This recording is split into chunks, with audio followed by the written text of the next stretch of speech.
Hey everyone, I thought I'd just go over my CRF250L for a 1-year review. First I'll talk about the bike itself. Overall I'm very happy with the bike. It doesn't have the power of a motocross bike, but the engine is tuned down a little bit and it is heavier with the steel frame because it's a street bike. That doesn't really bother me too much. I put a 13-tooth sprocket on the front, and now it pulls me up hills just fine, and I don't have to downshift to get up some of the bigger gravel hills. With the tires, I got about 1,000 miles, 1,100 miles out of the factory tires, and then what I went to were Michelin T63 tires. Now the difference between this tire and the factory tire is the factory tire is more of a 50-50 tire, 50% on-road, 50% off-road. And it's okay, but off-road it doesn't have the grip that a big lug tire like this has, and on-road it doesn't last because it is an aggressive off-road tire. So I've got a set of these, but I've also got a set of these Kendas. These Kendas, they do alright. I haven't had them on for too long. As you can see, there's all these little holes in it. I had ice studs in these tires, but these tires are like an 80-20 tire, 80% on-road.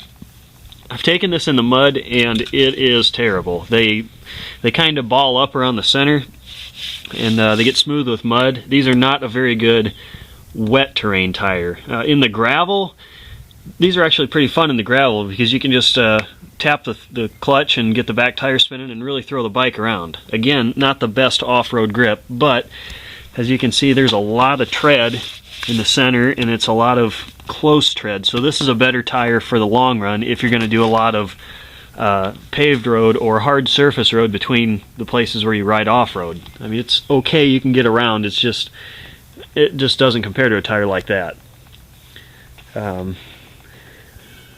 Ergonomics with the bike from the factory, it was okay, but I've put a Seat Concepts foam kit. They do now sell complete seats, but I got it when they only offered the foam kit, and I've put that on.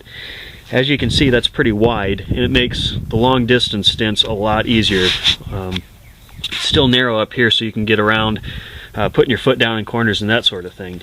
I am a big fan of this seat, and I would suggest this to anyone who has this bike as one of the first things to get. Other ergonomics things I've done, I put Renthal grips on it just because I tore the factory ones up, but I've also put some Pro Taper bars on here. They're higher and tighter, they're closer in, and I'm not really a fan of them. What I'm going to do when I break these, which is probably going to happen, is go back to the factory bars because they're only $15 to replace, whereas these alloy Pro Tapers are $80 to replace. I've put bark busters on here, the VPS with the extra little spoiler.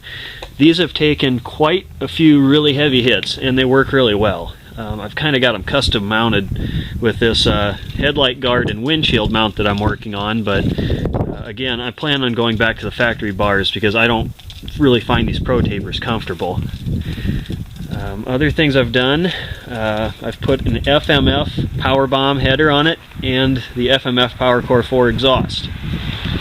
Now I've noticed with this header I get a lot more power when I really rev the bike up, so just around town it's fine, it feels like it did with the factory exhaust, but when I really get revving on it, when I'm going up hills or riding off-road, the power with this Power Bomb header is in the top end of the range, so you really have to rev it to get the most out of that exhaust setup, which is fine. I don't know what a Mega Bomb header is like, but I hear it gives you a more even flow of power throughout the whole range. I did snag the brake and bent that back. I'm probably going to get a brake snake, which is just a cable that goes from here to the skid plate, which is a Ricochet off-road skid plate. And it's taken a pretty few real good hard hits, and it hasn't cracked, it hasn't damaged the bike in any way. It's protected the water pump on several occasions. The oil fill plug, that's not really an important one, that's just something I put on there.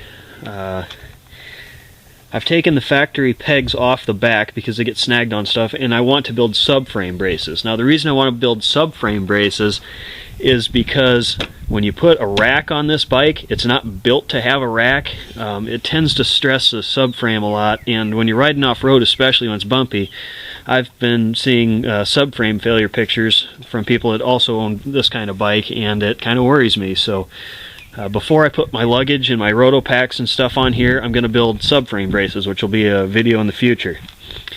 I've also chopped the factory tail light, and if you guys want to see any more about any more in-depth stuff about any of these modifications, just check my other videos. I've got detailed videos on how I did it, sound clips for the exhaust, that sort of thing. So feel free to check out my other videos. But I just chopped the fender off of there. Gives it a better look, I think. It also doesn't ball up with mud as bad and be a heavy, muddy mess when I get home. I'm still on the factory chain, but it's starting to make a little bit of noise because I didn't clean it after I went through a creek crossing and I got a bunch of sand in it, so I'm pretty sure that's about shot. I'm back to the factory shifter. The RFK folding shifter I had doesn't fit really good on the splines, and I didn't want to ruin the splines, so I put the factory one back on. And my kickstand pad, it used to go around to here, but I cut it down because it was getting snagged on stuff. But it's bigger, so this thing doesn't sink into the mud when I get off of it, but it's small enough that it doesn't get snagged on anything. I've also got a Ricochet off-road radiator protector. I've had a couple pretty big sticks hit this. You can see there's a ding in it there. I actually hit a fence post, and that fence post would have taken the radiator out, so that's already paid for itself. It's a great product. Other than that, I haven't really had any complaints about it. I like riding it, and hopefully I'm going to ride it a lot more this year.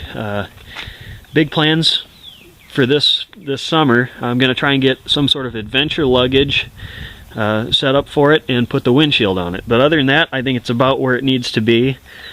I'm not going to screw with the suspension or anything like that because I like it how it is. And if you've been considering buying one of these, I would say go for it. A lot of people stay away from it because it's one of the cheaper ones out there, but this is just so far and above the Suzuki 200. It's in a different class than that bike, but it has a really great engine. I mean, if you wanted a Kawasaki, it'd be pretty comparable. You just have to deal with the carburetor. You're probably going to have to rejet it to get it to start right.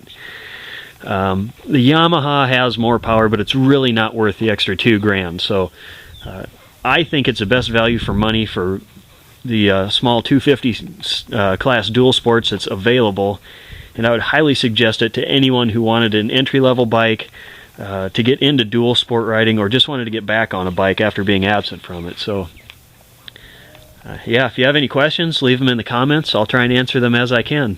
Thank you for watching, and remember to subscribe.